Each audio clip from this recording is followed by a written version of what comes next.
आज हम इस वीडियो में बात करेंगे रेखा और मुकेश अग्रवाल के रिश्ते के बारे में। फिल्म स्टार रेखा की निजी ज़िंदगी अपने आप में एक ऐसी पहेली मानी जाती है जिसका हल ढूंढने में कई लोगों ने हथियार डाल दिए। सभी उनके और सदी के महानायक अमिताभ बच्चन यानी एबी के रिश्ते को लेकर अलग अलग किस्म के कयास लगाते रहे हैं, लेकिन न तो कभी रेखा ने और न ही अमिताभ बच्चन ने इस बारे में कभी कोई स्पष्टीकरण देना जरूरी समझा।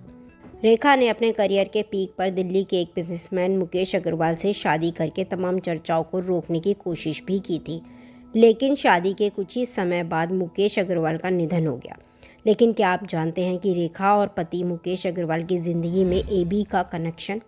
रेखा और मुकेश अग्रवाल की शादी भले ही लंबी न चली हो, लेकिन दोनों की शादी और फिर मुकेश का अचानक से दुनिया से चले जाना ने अफवाहों का बाजार फिर से गर्म कर दिया था। रेखा को काला जादू करने वाली के रूप में भी प्रचारित किया गया। मुकेश की ज़िंदगी में एक एबी नाम का शख्स था, लेकिन ये एबी वो नहीं था जिसके बारे में आप सोच रहे हैं।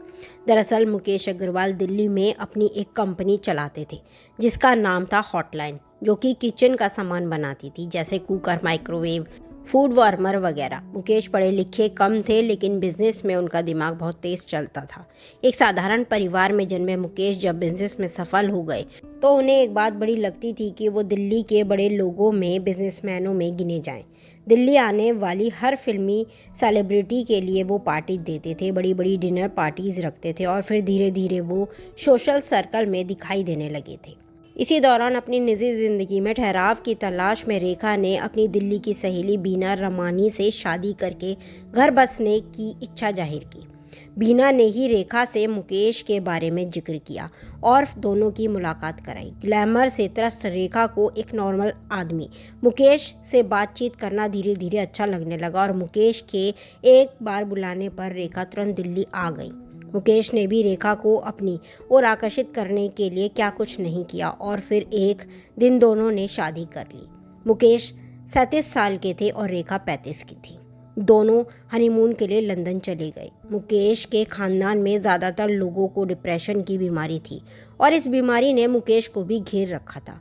रेखा के आने के बाद मुकेश की हालत में काफ़ी सुधार हुआ। दरअसल मुकेश 80s के दशक की उभरती एक्ट्रेस किटी मलकान से बेहद प्यार करते थे और उससे शादी करना चाहते थे। जब किटी एक दिन अचानक गायब हो गई तो मुकेश को गहरा सदमा लगा था। डिप्रेशन ने मुकेश का जीवन बर्बाद कर दिया था और ऐसे में उसकी मुलाकात हुई थी एक साइकियाट्रिस्ट से जिसका नाम आकाश बजाज हुआ करता था, जो कि खुद एक तलाकशुदा महिला थी। इलाज के दौरान दोनों करीब आ गए। आकाश की बेटियां मोनिशा और अंजलि भी अब मुकेश की ज़िंदगी का हिस्सा बन चुकी थी। जब रेखा से मुलाकात हुई तो मुकेश ने आकाश को बताए बगैर ही रेखा को प्रपोज कर दिया था और शादी कर ली थी। एबी यानी आकाश बजाज ने इस बात का बुरा नहीं माना।